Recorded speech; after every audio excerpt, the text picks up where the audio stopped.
Superbe commune.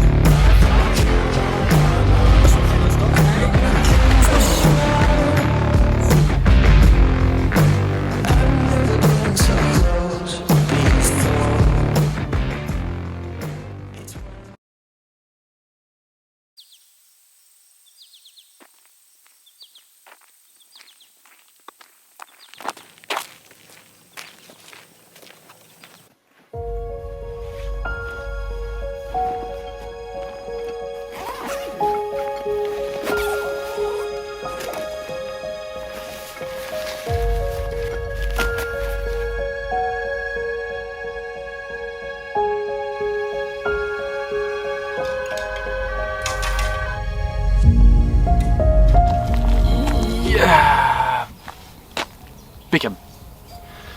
Salut à tous, me voici sur une nouvelle vidéo, cette fois-ci une vidéo donc au lac Fichabile pour un semi-entraînement, puisqu'en soi je viens juste voir s'il y a quelques poissons mordeurs. J'ai compétition dans 2 à 3 semaines et je vais profiter de cet entraînement pour vous montrer des séances de spot, en fait, vous expliquer 2-3 trucs importants. Et donc là il est 8 h, je vais tout de suite commencer, il y a un peu de brouillard mais en soi je vais voir où mon spot tombe là à 110 mètres. Je vais tout de suite vous montrer 2-3 petits trucs très importants pour spotter, et puis ensuite on va mettre en place les cannes et on va essayer de faire 3-4 poissons dans la journée, ce serait vraiment top. Donc c'est parti, séance de spottage. Donc je vais vous montrer un truc tout simple, il n'y a pas besoin d'être matheux pour savoir ça. Ça, il y a eu un joli saut. Je vais vous montrer en fait le geste, pas parfait mais un geste qui est plutôt bien pour spotter, et je vais vous le démontrer en fait avec 2 petits cailloux. Pourquoi? Regardez ça. Le geste de spotter, c'est un peu comme lancer un caillou. C'est-à-dire que les gens ont tendance souvent à plier les coudes, donc c'est-à-dire comme ça, puis à mettre leurs mains comme ça, et puis un peu style plié. Prenez un caillou, pliez votre coude qui tient votre moulinet, lancez le caillou. Le caillou il va genre à 5 mètres et vous n'avez vraiment pas d'amplitude, vous ne pouvez vraiment pas aller loin. Si vous venez attendre les bras pour spotter, donc c'est-à-dire comme ça, lancez le caillou à présent. C'est tout con, mais vous allez beaucoup plus loin parce que vous avez beaucoup plus d'amplitude. Et bien pour la canne à spot, c'est la même chose. Vous tenez votre moulinet au plus haut, au plus loin, et vous allez avoir une amplitude de canne très forte, ce qui fait que vos spots vont partir à 100-120 mètres sans même forcer.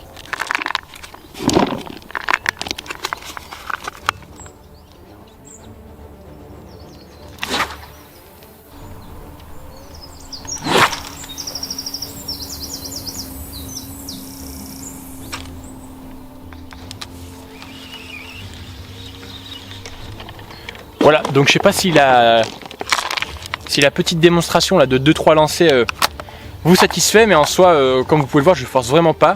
J'ai clippé à 110, donc zéro forcing, et on va quand même beaucoup plus propre, on se fatigue beaucoup moins que de lancer justement avec ce bras plié de ce style là. Je vous le montre tout de suite. Souvent ce qu'on voit au bord de l'eau, c'est des gars qui lancent en fait comme ça. Donc je sais pas si on voit bien en fait ce bras, il est à la perpendiculaire. Et en fait on va trop ramener la canne vers le bas et le spawn va tout de suite partir à 50 mètres, 70 mètres sans... Vraiment en forçant, ça va vraiment être moche. Il faut vraiment, vous voyez, tendre ce bras. Je vais me mettre plus comme ça, tendre ce bras.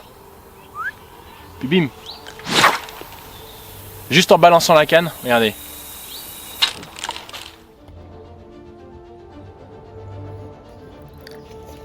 J'ai pas allumé le détecteur.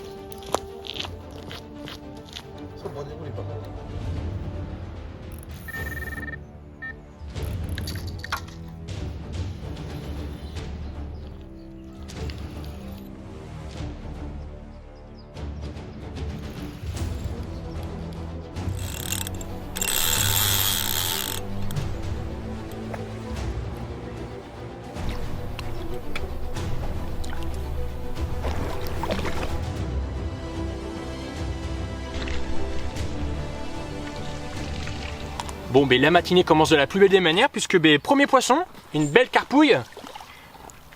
Hop. Regardez ça, un poisson qui a un peu de vécu sûrement, mais qui est super beau. Voilà, donc un poisson dans les 10-11 kilos, vraiment une belle boule, bien dodue, vraiment sympa. Je dirais dans les 10 kilos, elle est vraiment propre, et puis Mais juste sur l'amorçage, donc vous voyez l'importance de bien clipper ses cannes et de bien poser, ça peut partir quasiment instantané. Bon, malgré que, oui, à Fisher Bid, il y a pas mal de poissons, mais il n'est pas toujours si facile que ça d'en faire. Donc, et voilà, plein amorçage, super poisson, nickel. J'ai reposé la canne et maintenant il n'y a plus qu'à attendre la prochaine touche.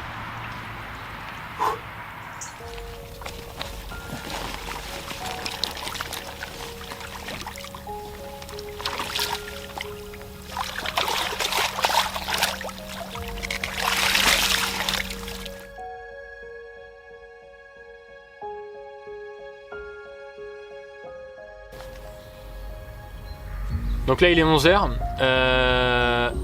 et bien ça fait 3 touches pour un poisson de sortie puisque je pense que j'ai décroché une carpe, elle s'est envasée tout de suite à la touche. Et là la dernière touche que j'ai pas filmé, putain j'ai oublié d'allumer la caméra. Un silure qui a emporté à moitié la canne, qui a sorti la canne du rodpod. Et donc bien insortable de toute manière, les très gros silures d'ici c'est très compliqué. Et il a coupé le fluoro donc c'est vraiment pas plus mal. Donc là voilà, les cannes sont reposées, j'ai remis 2-3 spombes et puis on va attendre la prochaine touche. Donc en fait pour me démarquer des autres pêcheurs et des appâts qu'elles connaissent vraiment bien, tout ce qui est pelé, bouillette, elles connaissent vraiment bien ça ici. Le truc c'est que je vais me démarquer avec des petites èches, vraiment toutes petites, et ça marche vraiment fort. Le but en fait c'est de leur proposer quelque chose qu'elles connaissent pas. Et ce genre de petit montage, c'est vraiment une petite folie.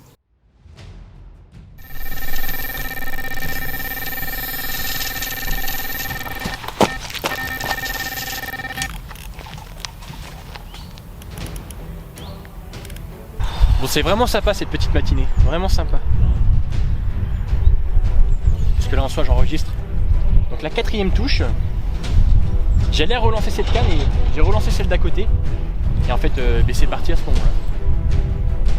Donc c'est bien une carpe cette fois-ci. On va la ramener sagement. Alors c'est pas un gros poisson, voire pas du tout, mais elle a quelques écailles sympas de ce que j'ai pu voir. Parfait. C'est pas le poisson à louper. Yes! Allez! Elle est belle celle-là, elle a guiche.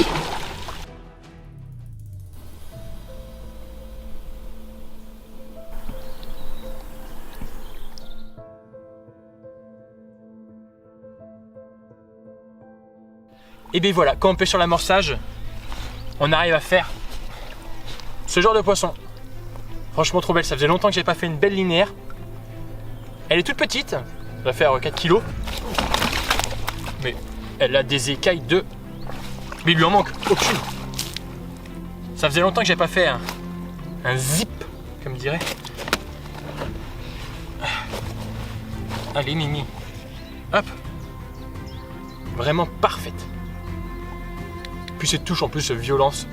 En fait, mes cannes se lèvent à la touche, c'est parce qu'en fait la digue est très haute. Donc du coup j'ai vraiment pas le... On n'a vraiment pas le choix que de mettre les cannes vers le bas et puis du coup ça lève les cannes. Bon. En soi ça tient bien, ça le fait. Allez, on va les remettre à l'eau et puis les cannes sont déjà relancées donc je suis déjà prêt à refaire feu.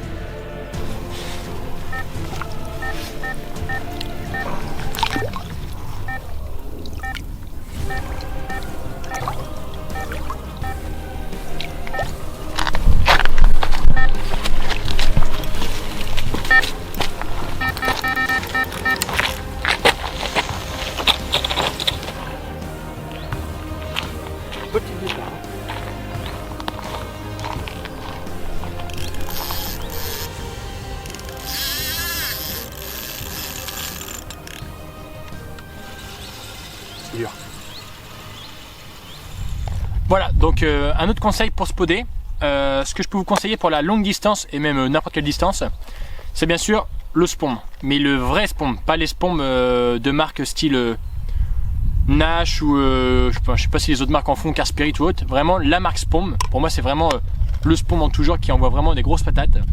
Donc avant j'utilisais le médium, mais des copains m'ont vraiment fait passer au gros et ça a vraiment changé ma distance de pêche et la quantité d'amorce que je pouvais mettre en 1 heure de temps. Donc vraiment les gros spots comme ça, c'est vraiment le top. Ce que j'utilise en corps de ligne, donc c'est de la tresse donc Exo 7. Donc c'est vraiment tout mon corps de ligne. Donc en fait ça permet d'avoir une rigidité. Au moment où le spawn va tomber à l'eau, bim, ça nous secoue bien et en fait le fil se tend vraiment bien. Alors que quand on pêche en nylon, en fait, on va lancer et puis il y a toujours le nylon, c'est assez élastique en fait. Et au moment de clipper, des fois le spawn au lieu de partir à 110, il peut partir à 112 puisqu'il y a tout le fil qui est assez élastique en fait. Nous on s'en rend pas compte. Et bim, ça fait 112. Et puis des fois ça va faire 109, puis 110, 112, 113. L'amorce est vraiment plus éparpillée. Donc pour certaines compétitions, ça marche vraiment d'éparpiller son amorce. Mais pour les compétitions style basique où il faut vraiment amorcer, attirer le poisson, je pense que la tresse c'est 2 fois mieux. Ça tombe vraiment toujours à 110, 110, 110, c'est vraiment raide. Donc je pense que c'est plus propre. Donc voilà, la Exo 7 là en 20 livres, donc c'est 18 centièmes, c'est vraiment le top. Et en tête de ligne, c'est comme les cannes, la submerge en 40 livres, donc c'est pareil. C'est vraiment une folie pour moi, c'est indétrônable. C'est vraiment une super tresse et ça envoie vraiment des grosses patates, je vous le dis tout de suite. Vraiment top. Je vais vous montrer le nœud et ensuite je vais respawner quelques spawns et on va tenter de refaire quelques touches après ces 5 ou 6 touches. Donc voilà, pour faire le nœud de raccord, donc beaucoup me l'ont demandé. Donc en fait je vais prendre donc ma tresse en corde de ligne qui est en corde de ligne, donc tresse ou fil ou nylon. Et je me dis toujours que c'est ma tête de ligne qui va venir faire les petits tours pour raccorder tout ça. Donc je vais faire une première boucle, donc une boucle toute simple comme ça.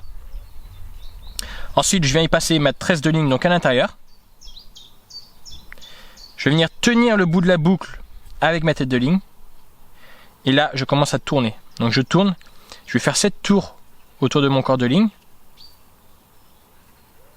Une fois les 7 tours faits, je bloque donc là où mon fil est arrêté. Et je recommence 5 ou 6 tours dans l'autre sens. 3, 4, 5, 6. Je prends l'excédent de mon fil qui me reste. Je le passe dans cette même boucle du début, donc du corps de ligne.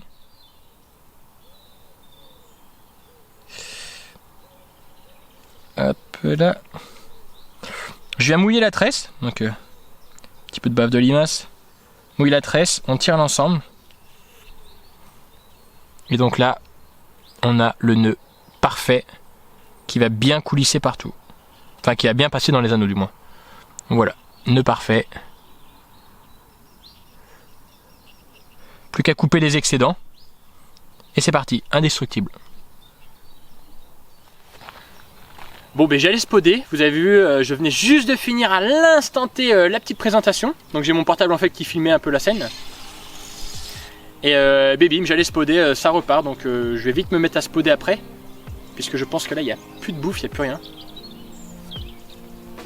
C'est vraiment cool, 7ème petite touche. Il est 11h30, c'est cool.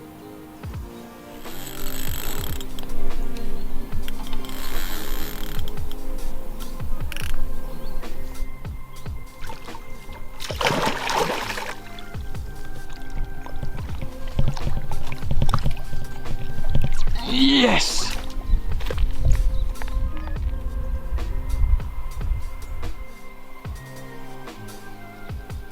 Là ce que j'espère vraiment c'est que mes nouvelles èches fonctionnent, puisqu'en fait lors de l'enduro, de la compétition, ça me permettra d'avoir une plus grande amplitude d'èche en cas de non-touche pendant plusieurs heures ou autres. Ça va me permettre de changer d'èche tout en restant en confiance et de me dire que ce que je mets au bout de la canne ça marche vraiment ici et j'ai vraiment hâte que la prochaine touche se déclenche.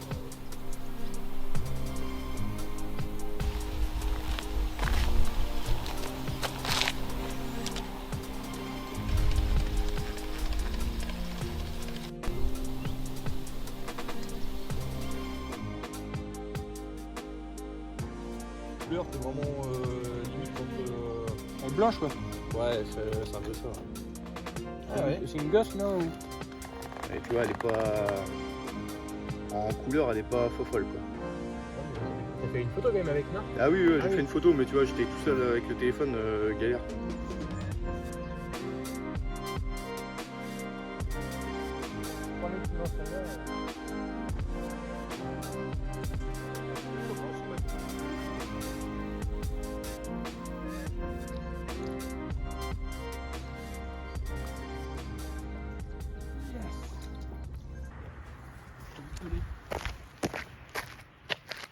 Donc il va être temps pour moi de ramorcer. Donc mais pareil, je vais faire un rappel de 4-5 spots.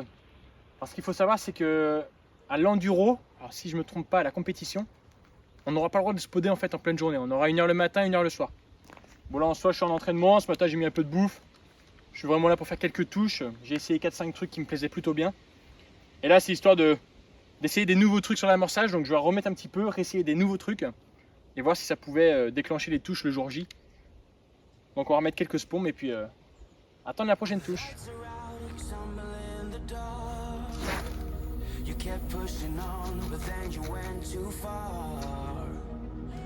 un petit appelé, le petit tas de farine au bout. C'est appelé à bouger au collet.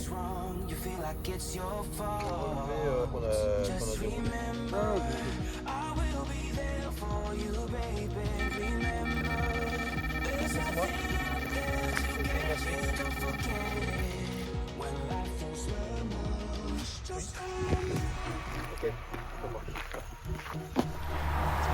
Donc là on arrive milieu d'après-midi. Donc depuis midi j'ai plus trop enregistré de touches. Donc là il est 15h. J'ai fait 2-3 touches de silure il me semble. Mais je fais plus de carpe. Donc ce que je vais faire c'est que je vais encore réamorcer quelques spots. Et je pense que je vais revenir à des éches un peu plus simples style bouillette. Sur lequel j'ai fait déjà quelques touches ce matin. Donc là je vais reposer 2-3 bouillettes. Je vais enlever ce que j'ai mis. Et puis on va essayer de redéclencher les touches. Mais là je pense que en fait les conditions font que avec ce petit lever de vent ce matin il y avait vraiment pas mal de brouillard tout ça. Donc là avec ce petit vent là qui s'est levé, je pense que les poissons sont mis à bouger et sont peut-être moins sectorisés en fait. Ah, j'ai peut-être dit une connerie, j'ai une touche et c'est une vraie masse. Petite touche à l'instant, donc oui j'ai petite touche. Je vais aller prendre la canne. Mais oui donc je pense que là les carpes elles ont bougé un peu et j'espère que sur les coups de 17h, peut-être que ça reviendrait à bouger et refaire quelques carpes avant de partir ce soir. Mais bon, sans ça, la pêche est quand même faite. J'ai fait pas mal j'ai fait quelques beaux poissons, une belle linéaire, donc ça me remet vraiment bien. Et puis l'entraînement sera terminé pour cette future compétition. C'est tout de suite. Bon, ça a mis même pas 5 minutes. Si, j'ai une touche. Canne du milieu, attention. Allez. Je vois les touches avant même que ça pète quoi. Et là... Bon, je vais te dire ce que c'est. Pour moi c'est une grosse brémola. Une carpe qui se tangue dans la vase. Bon et bien j'ai parlé un peu trop vite puisque je viens de faire une touche à l'instant. Donc j'ai pas encore vu ce que c'était comme poisson. Et ça m'a fait un truc très, très étrange. Grosse touche retour, c'est revenu au moins de 30 ou 40 mètres. Et je sais pas si c'est un petit silure ou si c'est une carpe. Non mais c'est une carpe, je viens de voir le truc se faire là. Une carpe très énervée, franchement elle fait des trucs bizarres. Elle me fait des trucs très bizarres. Bon, c'est pas souvent que je sors le peson, mais là pour moi c'est un poisson qui est respectable, qui est vraiment beau. C'est un poisson je pense qui fait entre 15 et 18 kg. Je vais sortir le peson, j'ai vraiment envie de savoir combien il pèse, puisqu'en soi c'est mon plus beau poisson pour la journée. Donc mais on va voir tout de suite combien il pèse et on va pouvoir la reposer à l'eau. Et j'ai déjà relancé les cannes forcément. Donc en espérant refaire une touche et pourquoi pas un plus gros poisson. Donc là en fait j'ai fait ce poisson avec une hache un peu plus grosse que d'habitude. J'ai mis une bouillette avec une pop-up et ça a fonctionné tout de suite. Donc on va voir combien ça pèse.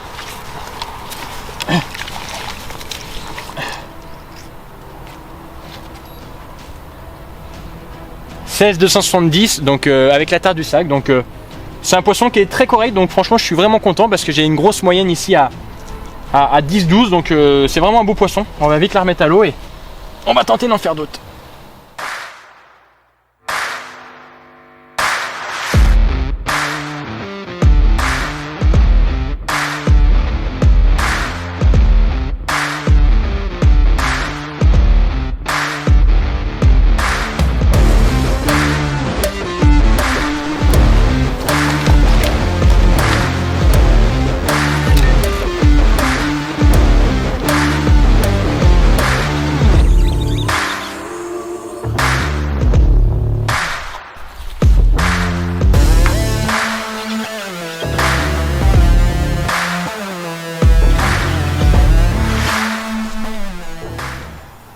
Bon ben c'est plutôt cool. Les touches se sont bien enchaînées là en cette fin d'après-midi. C'est vraiment sympa de combattre des poissons qui ont la niaque comme ça là, c'est vraiment cool.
Bon mais voilà, 16h, nouvelle carte.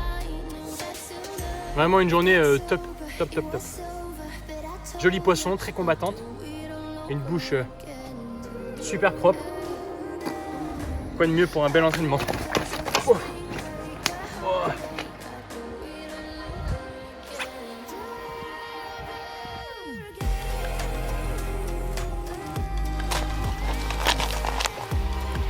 S'entraîner avant de faire une combette, c'est vraiment important. J'ai appris ça avec quelques-uns de mes amis. C'est non pas pour faire du poisson, enfin si, le but c'est d'en faire tout de même. Mais c'est vraiment pour venir découvrir en fait la nature des fonds, quel type de montage on pourrait approprier lors de la compétition. Et tout ça pour éviter en fait de perdre du temps le jour J. C'est-à-dire que quand on va arriver le jour J, on va pas être là à essayer 50 000 montages ou essayer des èches. On va arriver et normalement avec notre entraînement, notre pré-pêche, normalement on est censé arriver à être opérationnel et tout de suite gagner du temps. Et c'est ce qui fait que à plusieurs reprises sur des compétitions, j'ai pu finir, ou des copains ont fini sur des podiums, puisqu'en fin de compte ils ont pris de l'avance sur certains autres bons pêcheurs qui n'avaient pas essayé de s'entraîner sur ces étangs, et donc ont pris suffisamment d'avance les premiers jours pour ensuite, et sans relever le pied, faire un peu plus attention, mais sans être atteint jusqu'à la fin de la compétition par les deuxièmes et les troisièmes. Donc je pense qu'il est vraiment important de venir s'entraîner à l'avance. Ça peut être une journée, 2 jours, 3 jours. Ça sert à rien de faire 2 semaines en soi, mais vraiment d'y venir, de trouver cette pêche et de trouver ce dont les carpes ont vraiment besoin. Comme grosse technique de pêche, c'est déjà de voir si les carpes répondraient aux zig ou répondent que sur le fond. Il y a vraiment ça à savoir, puisque quand les carpes sont en frénésie sur le zig, un pêcheur comme moi qui pêche toujours sur le fond, ben c'est mort, j'arrive, je suis éclaté, quoi. Je perds déjà 2 jours avant de trouver qu'il faut mettre un zig. Donc la compétition elle est pliée, alors qu'en entraînement on trouve en fait ce zig, on essaye vraiment tout. On trouve ce zig, on arrive le jour J et on a une très grosse avance sur les autres. Pareil quand il faut pêcher que sur le fond, quand il faut pêcher avec des appâts naturels ou des appâts plastiques, il faut vraiment trouver tout ça et puis ensuite tout roule, quoi.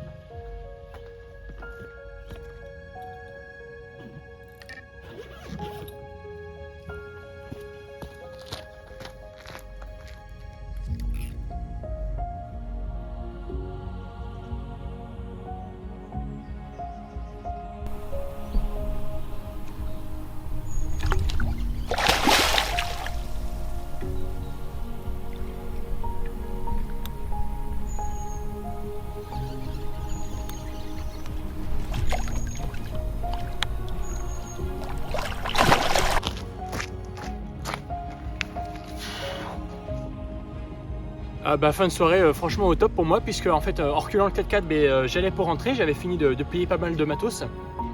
Et là bim, mais bim quoi. Oh là là, failli prendre une branlée. Poisson de 18 kilos. Magnifique. Franchement terrible. Je regarde parce que j'ai le swinger qui vient de bouger. Vraiment terrible, donc je vais m'empresser de la remettre à l'eau, faire une petite photo. Allez, pour terminer la soirée, c'est vraiment ouf, je kiffe trop. Vivement la compétition, vivement, vivement, vivement. Yes! Yes! Donc voilà, la journée touche vraiment à sa fin pour ce coup-ci. Je vais vraiment enlever les cannes. Je vais terminer de mettre 2-3 trucs dans la voiture et voilà, j'espère que cet entraînement va vraiment me servir pour la compétition. Je savais à peu près à quoi m'attendre, mais peut-être pas autant de touches. Je suis vraiment content. J'ai changé 2-3 trucs là qui m'ont vraiment plu. Et donc avec de jolis poissons en plus, franchement les bouches superbes. Faut dire qu'il y a pas mal de poissons dans cet étang, mais il y a vraiment des zones de pêche ou bien des poissons qui sont pas quasiment vierges, mais presque, parce que là franchement j'ai vu des bouches superbes, voire des bouches de rivière, vous voyez un peu le truc. Donc, je pense vraiment qu'il y a des poissons qui sont vraiment tranquilles et sains ici. Et j'aime vraiment, franchement c'est vraiment top. Je viens jamais y pêcher, mis à part en compétition ou en entraînement, et donc là c'était le petit entraînement dans l'année, la compétition dans 2 semaines, et ça fera le job. Bon allez, n'hésitez pas à vous abonner, il va y avoir quelques changements sur la chaîne d'ici très peu de temps, mais je peux pas vous en dire plus pour le moment. Donc continuez à suivre les vidéos, c'est vraiment cool ce que vous faites, et je continuerai à faire quelques vidéos peut-être de meilleure qualité à l'avenir ou autre, peut-être investir dans des caméras plus puissantes ou autre. Je sais pas trop encore là, franchement, pour l'instant je me débrouille avec mon petit portable et mon petit appareil photo. Mais donc voilà, bon, je vous laisse. Bonne soirée à vous, bonne journée ou bon week-end. Bye bye.